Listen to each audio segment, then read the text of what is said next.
ಹಾಗಾದ್ರೆ ರಾಜೀವ್ ಮಾಮ 48 ಡೇಸ್ ವರ್ಗು ನಾನ್ ವೆಜ್ ತಿನ್ನಂಗಿಲ್ವಾ? ನೀವೇನ್ ಆ ಪೂಜೆ ಕೂತ್ಕೊಂಡಿಲ್ಲ ಅಲ್ವಾ?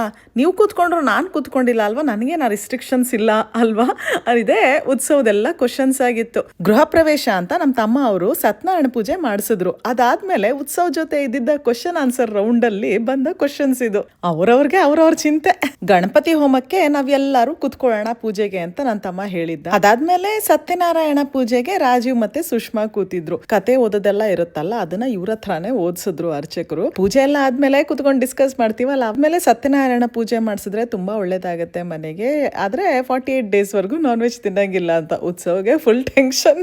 ಅರ್ಚಕರಾಗ್ಲಿ ಪೂಜೆಗೆ ಬೇಕಾಗಿರೋ ಎಲ್ಲಾ ಸಾಮಗ್ರಿಗಳು ಎಲ್ಲಾನು ಕೂಡ US ಅಲ್ಲಿ ಸಿಗುತ್ತೆ. ಅರ್ಚಕರಿಗೆ ಆಕ್ಚುಲಿ ಅವ್ರದೇ ಸಪರೇಟ್ ಕೈಂಡ್ ಆಫ್ ವೀಸಾ ಇರುತ್ತೆ. ಅವ್ರಿಗೆ ಬೇಗ ಗ್ರೀನ್ ಕಾರ್ಡು ಅದೆಲ್ಲ ಕೂಡ ಆಗೋಗುತ್ತೆ. ನಮ್ಮನೆ ಹತ್ರ ಇರೋ ಕಾರ್ಯಸಿದ್ಧಿ ಹನುಮಾನ್ ಟೆಂಪಲ್ ಅಲ್ಲಿ ಸಾಕಷ್ಟು ಜನ ಮೈಸೂರಿನ ದತ್ತಪೀಠ ಆಶ್ರಮದ ಅರ್ಚಕರುಗಳೇ ಇದ್ದಾರೆ. ಇಂಡಿಯಾದಲ್ಲಿ ಗೃಹ ಪ್ರವೇಶ ಅಂದ್ರೆ ಇಟ್ಟಿಗೆ ಎಲ್ಲ ಇಟ್ಟು ಅದರಲ್ಲಿ ಹೋಮ ಹವನಗಳೆಲ್ಲ ನಡೆಸ್ತಾರೆ. ಅಮೆರಿಕಾದಲ್ಲಿ ತುಂಬಾ ಸಿಂಪಲ್ ಅಲ್ಯೂಮಿನಿಯಂ ಫಾಯಿಲ್ ಟ್ರೇಗಳಿರುತ್ತಲ್ಲ, ಅದರಲ್ಲಿ ಸ್ವಲ್ಪನೇ ಸಿಂಪಲ್ ಆಗಿ ಹೋಮಗಳು ನಡೆಯುತ್ತೆ. ಒಂಚೂರು ಫ್ಯೂಮ್ಗಳು ಜಾಸ್ತಿ ಆದ್ರೂ ಸಾಕು, ಆ ಫೈರ್ ಅಲಾರ್ಮ್ಗಳು ಹೊಡ್ಕೊಳಕ್ ಸ್ಟಾರ್ಟ್ ಆಗೋಗುತ್ತೆ. ಅದನ್ನ ತಣ್ಣಗಾಗ್ಸೋದೇ ಒಂದು ಕೆಲಸ.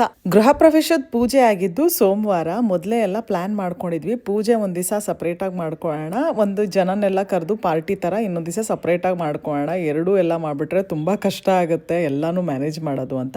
ಆಮೇಲೆ ಪೂಜೆ ಎಲ್ಲ 6 ಗಂಟೆ ಹಂಗೆ ಇರುತ್ತಲ್ಲ ಬೆಳಗ್ಗೆ, ಅಷ್ಟೊತ್ತಿಗೆ ಯಾರೂ ಕೂಡ ಬರಲ್ಲ. ಆಮೇಲೆ ತುಂಬಾ ಟಯರ್ಡ್ ಆಗಿ ಹೋಗಿರ್ತೀವಿ. ಅವತ್ತೇ ಎಲ್ಲ ಫುಲ್ ಜನನೂ ಕರೆದು ಬಿಟ್ರೆ ಎಲ್ಲಾನು ಮ್ಯಾನೇಜ್ ಕಷ್ಟ ಆಗುತ್ತೆ ಅಂತ ಹೇಳ್ಬಿಟ್ಟು ಒಂದ್ ದಿವಸ ಪೂಜೆನ ನೆಮ್ಮದಿಯಾಗಿ ಎಲ್ಲ ಆರಾಮಾಗಿ ಎಲ್ಲ ಮನೆಯವ್ರು ಸೇರ್ಕೊಂಡು ಎಲ್ಲ ಮಾಡ್ಕೊಂಡ್ವಿ. ಶಯನ ಪಾವನ ಚರಣ ಶಯನ ಪಾವನ ಚರಣ ಮಂಟಪ ಬೆಳಕಾಗಿದೆ, ಹರಿನಾಮದ ಮಂತ್ರವೇ ತುಂಬಿದೆ, ಮನೆಂಬ ಮಂಟಪ ಕಾಪಾಡು ಶ್ರೀ ಸತ್ಯನಾರಾಯಣ ನಾರಾಯಣ ಸತ್ಯನಾರಾಯಣ ನಾರಾಯಣ ಸತ್ಯನಾರಾಯಣ.